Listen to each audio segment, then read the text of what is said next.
Anna Dunn 13, January 1st, 2045 AD. It had only taken Hannah 6 days of research using her same old-fashioned detective skills to find him, and on October the 7th, 2044, she first said his name.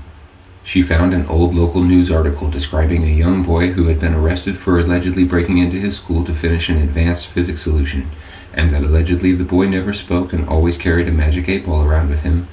As she read the article, she said aloud his name, Daniel Dwyer. It wasn't long before she tracked his movements, and within a few weeks she knew everything that there was to know about him. She didn't have access to his medical files or any other such restricted information, but she had sorted through everything on public record and more, enough to piece together a picture. When she realized that on the night of July 3rd, 2023, the evening that the spirit had saved Ana Hernandez, their paths crossed on the highway, Daniel on his way to Dr. Foster's residence from the asylum, and Anna on her way to the woods, just as Anna had told her they had, she knew that she had found him. The spirit had a name. Her savior had a name, and it was Daniel Dwyer. Nathaniel Reddington was still ever present, and though he didn't bother her for much more than the occasional disappointing update, he came to the Society Hall every Saturday to hear her speak. He had started coming with a girl, Natasha Banks, about 8 months ago, and 4 months ago had revealed that she was pregnant and they were going to be married. Natasha had asked her if she could marry them, and Hannah said that she would love to, but that she didn't have the proper authority to legally marry them.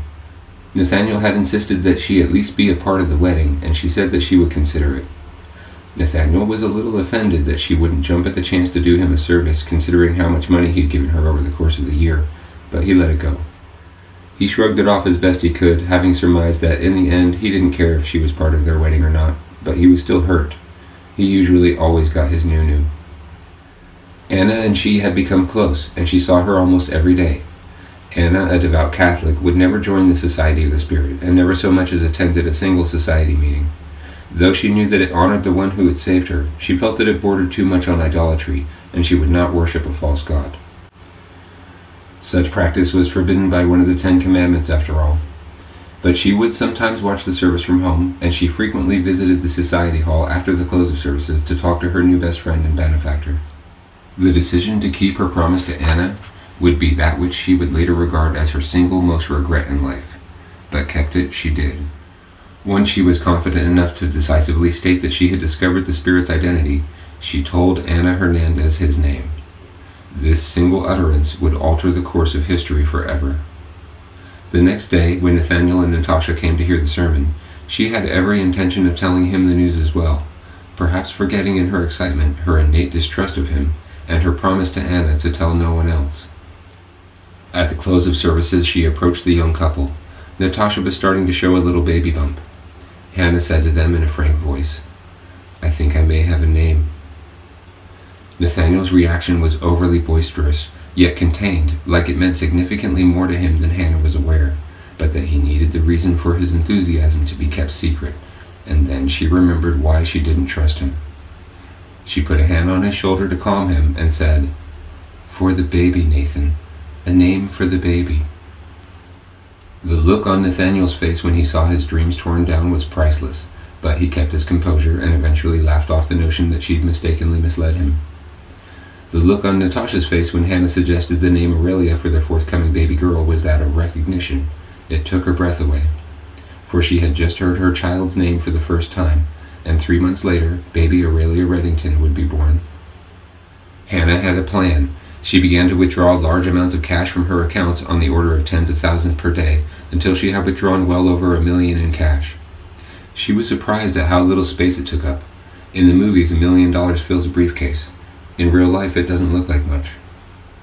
On Christmas Day of 2044, she announced to the congregation that she was retiring, and named one of the faithful leaders of the congregation, Matthew Edwards, as a suggested replacement for her, saying that his love for the Spirit is feverish like that of my own, and that is all that is needed to lead this congregation. Matthew had filled in for her a number of times when she had need of him, and he'd done a respectable job. He didn't have the charm or sex appeal that Hannah had, but he held his own. It seemed in retrospect that she was what held the whole thing together, not the love of the Spirit. For though the Society of the Spirit continued, viewership of the syndicated show plummeted and sponsorships followed suit, forcing it off the air in just a few months' time. Many of the society buildings that had been built around the world shut down, but several stayed in operation, relying on donations from their members. The original Great Hall, where Hannah had done most of her preaching, never once closed its doors, and would later become a mecca for early Dwyerists.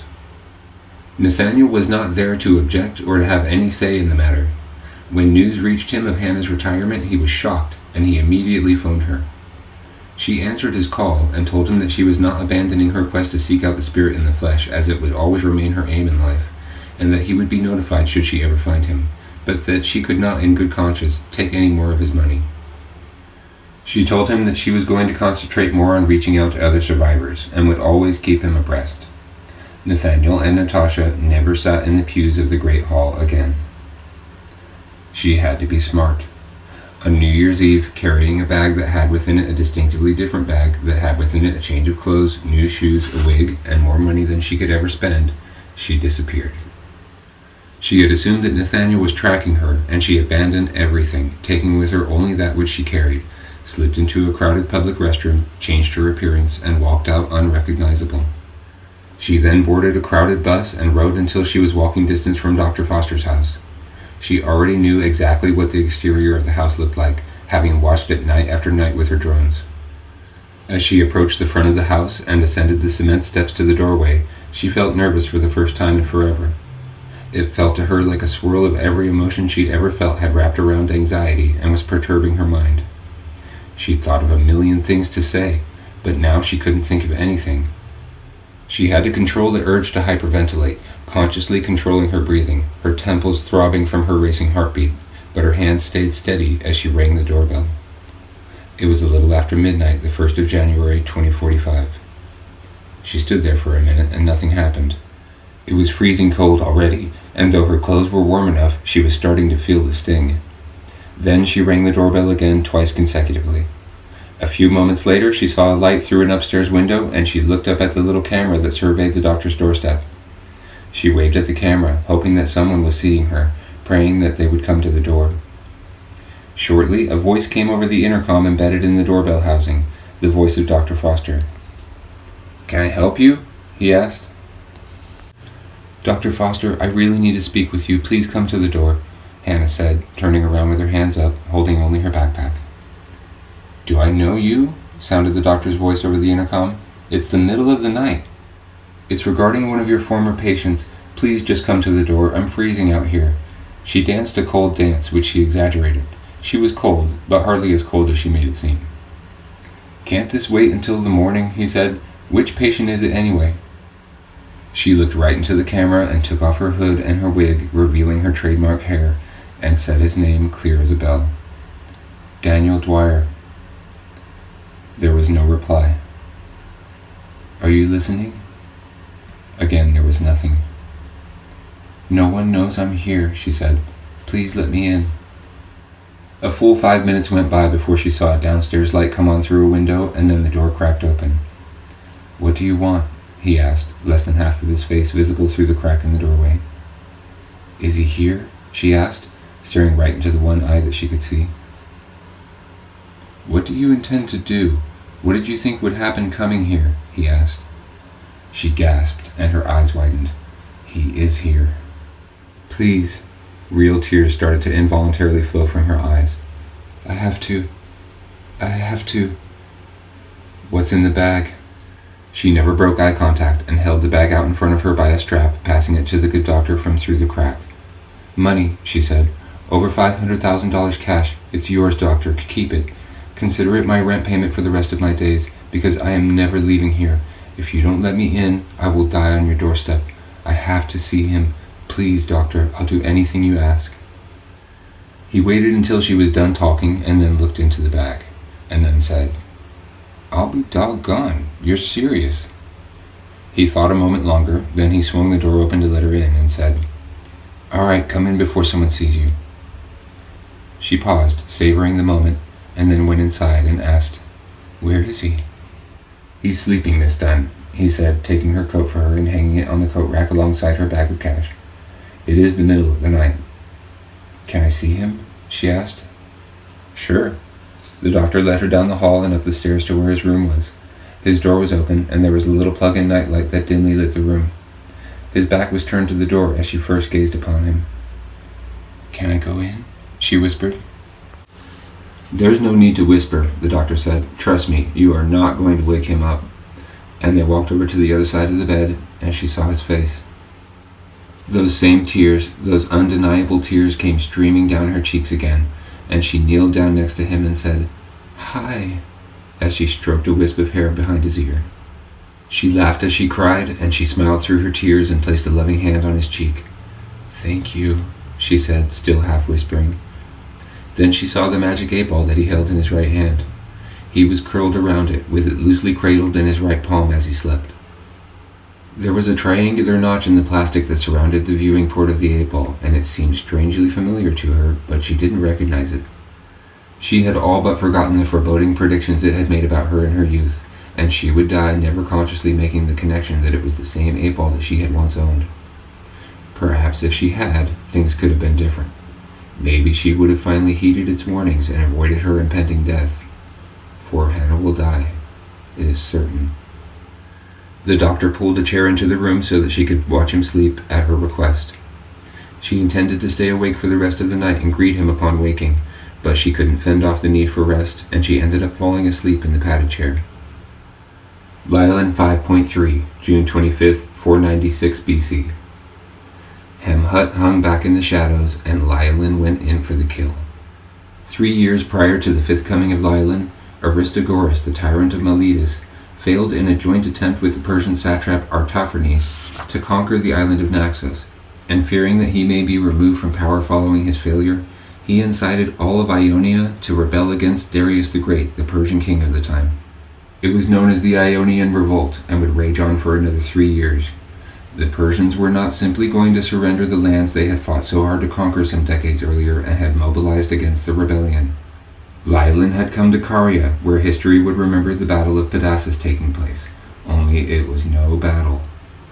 History records that the Persian army was ambushed in the night by the Carian rebels and slaughtered, marking the end of the first attempt by the Persians to reclaim Ionia. The rebels, to bolster their status and insult the empire, laid claim to this victory, but the Carian rebels had only discovered the carnage. Something else had come in the night and killed them.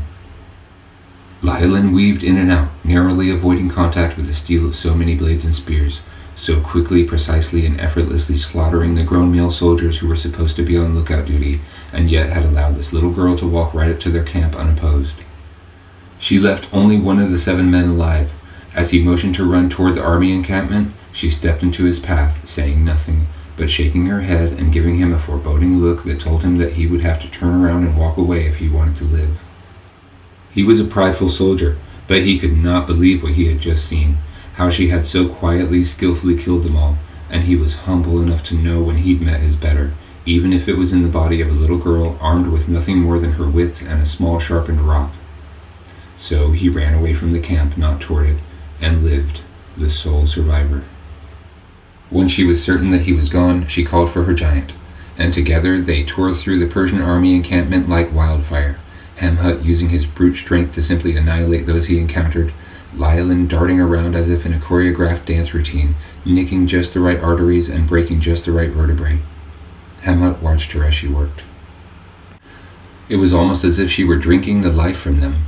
For one moment they would be raging, ready to attack or at least defend themselves, and the next she would happen upon them and they would fall like sandbags, like she had pounced upon them and sucked them dry, and then they simply collapsed.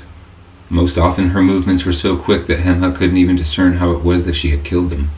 She simply made contact and they died, as though her very breath was poison, her touch daggers. He thought how fruitless the men's attempts to seize or attack her were. There is no hope for anyone who physically challenges Lylan. She could see what her opponents were going to do before they ever even thought to do it. Even the very large, very capable soldier was no match for the little girl who could see through their eyes and anticipate their every action, and they fell before her like so many paper dolls. Hemhut pointed to where some soldiers were fleeing, running like the wind into the night, and alerted Lylan. "I know," she said as she pounced on a pair of large soldiers. "They won't escape. Help me finish the camp, then I'll show you where to find them. Don't worry." Even for one so skilled at avoiding contact with such things, she couldn't outrace the odds. and before long there was blood on her hands, face, and clothes. They moved through the river of tents like a whirlwind, leaving a trail of bodies in their wake, sparing not one of the helpless Persian soldiers. Lylin was fairly certain that her giant was indestructible, but she still furiously attacked a poor soldier who had the audacity to try and sneak up behind him and take a swing at him with his axe. She jumped at him, wrapped around him with her legs around his chest and a hand gripping the hair behind his head. Then she tore ferociously at his throat with her rock as he fell back, seeing the hate in her own eyes as she watched herself through the eyes of the dying soldier.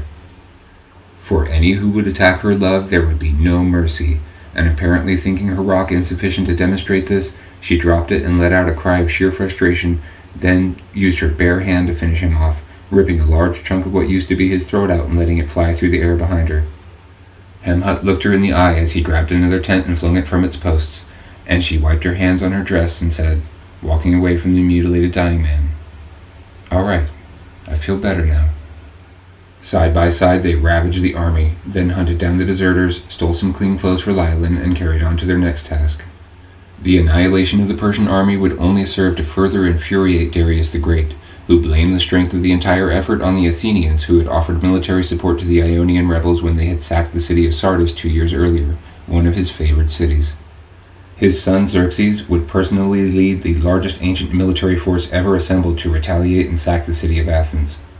Facing annihilation, the Athenians would seek help from the leaders of the surrounding cities, including their warrior neighbors in Sparta. And in August of 480 BC, due in large part to the effort of the 300 Spartans who volunteered for battle, the combined military effort would hold back the invasion of Athens for long enough that the city could be evacuated, and most of the Athenians escaped with their lives. This would all lead to the inevitable end of the Persian invasion.